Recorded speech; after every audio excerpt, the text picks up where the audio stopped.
Okay, let's see. Okay, hold on. They talking about Palestine. It was like an apartment that was empty. These people, there was no people there, and the Jews had to come from Europe, or what is that?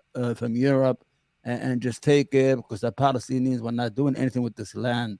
Okay, Hmm. you see everything there. Yeah. Okay, Yeah. let's see. I did this on my own.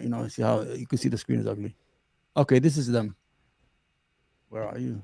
The Israelis, the Jews, have done a tremendous amount of work. Okay, now as they talk, I'm showing you pre 1948 Palestine. You understand?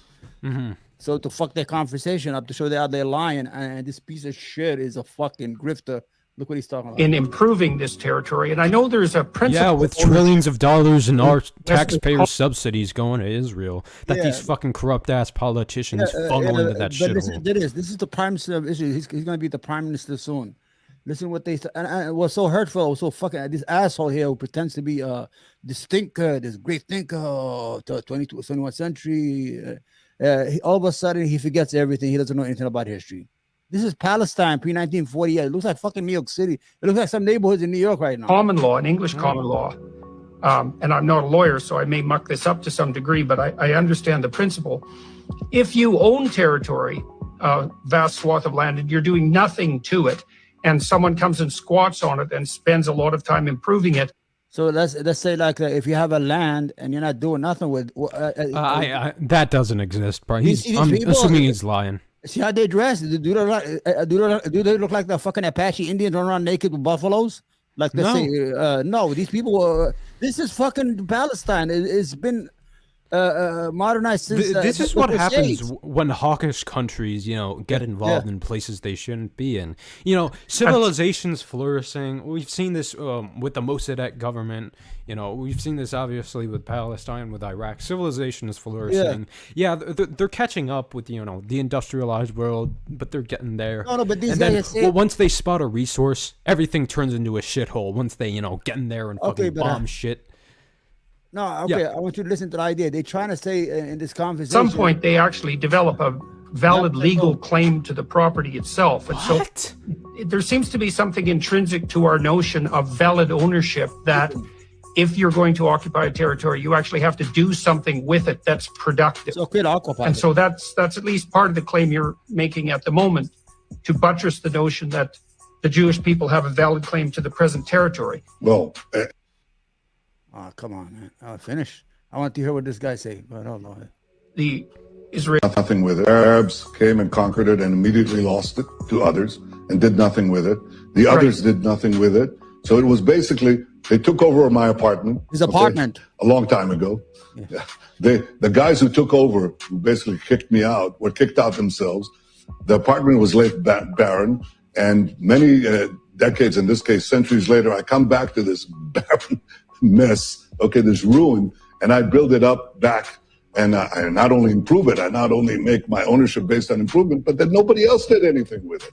There was no someone else. There practically were no tenants. Right. That's my No argument. tenants. There's no You're people there. So the whole idea is they're thinking free. Let's say you had an apartment, right? And Free is always lazy. He never wants to renovate his house. I don't know why. So Free goes on vacation to Aruba, right? And I come in and I just break down the door. I do renovation. I fix it. I change the colors of the curtains. Because Free never did anything with this fucking house or this apartment. So it's mine now. Okay, does that make any fucking sense, this motherfucker? And Yeah, they're gonna- and you get the deed, and you can sell it however you want. You can lease it out to whoever. Like that can't be a legal law. I'm assuming he's lying because that's just Of course, the he's modus lying. operandi. The whole problem is that right now he just been doing bad. I'm trying to laugh. Although the problem in Palestine is right now Netanyahu just became prime minister, and he's what he's doing is the coalition that he's doing. There's a coalition called the Kahanis. The Kahanis are outlaws as terrorists. They were from Brooklyn. I don't know if you're young. So they think that Arabs are dogs or they're rats, that they shouldn't exist, that their land, everything is theirs, and they should be expelled. And he's making them responsible for the occupied territories. They're gonna have a lot of problems, man, when that happens, and a lot of Palestinians are gonna kill. Get ready. There's gonna be a lot of problem in the Palestinian issue. Like before we leave, the only issue I have is my friends here in the Jewish community. those who are progressive like me.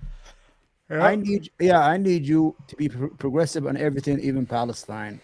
I want you to condemn any violence, condemn any murder of these people, condemn the action of Netanyahu and his government that's coming to power.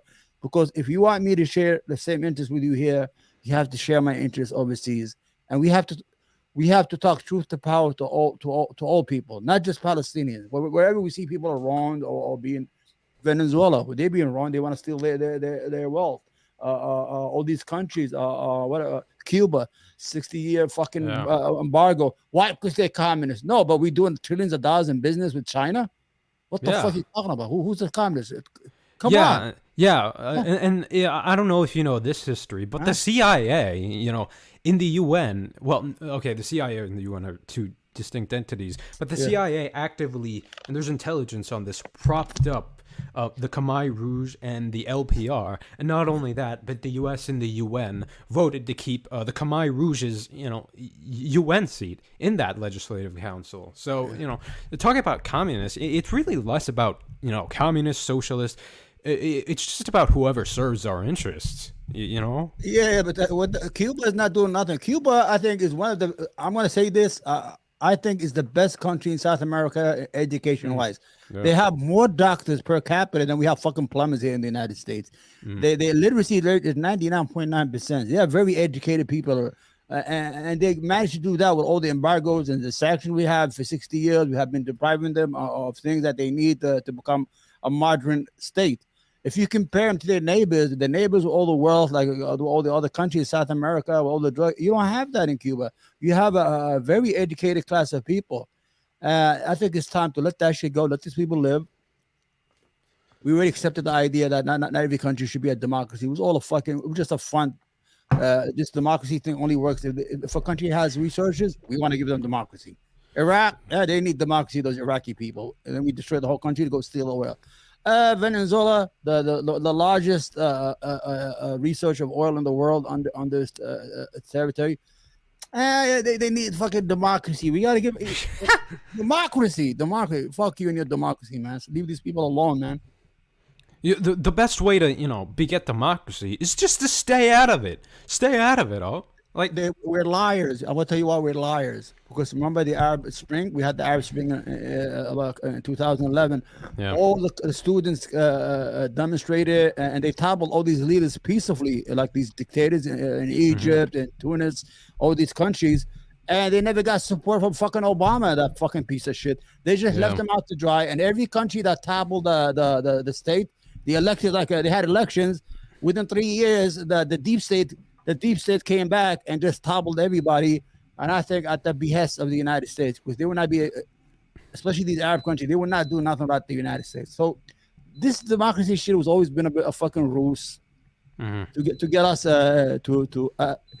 it's just another instrument in our foreign policy. That's all it is. It has nothing to do with real human rights or anything of that nature.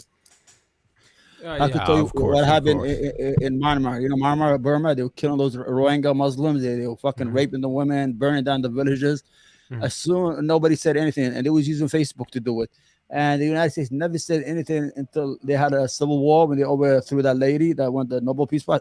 We got to stop the violence in Myanmar. Yeah, but 3 years they've been killing these poor defenseless people without anything. Anyway, man, these are issue. One more thing before, I want to kill the time here because let me say, Elon Musk. Oh. You know what I'm going to call him? You know what the segment is? What? Don't be a douchebag. Don't be a douchebag, Elon Musk. Elon Musk, what he's doing right now is very tactical. You know what he's doing? He knows that the right wing, there's a lot of money to be made on the right wing. Oh, yeah. And it's small money. That's the whole good idea about it. He doesn't need big money like, like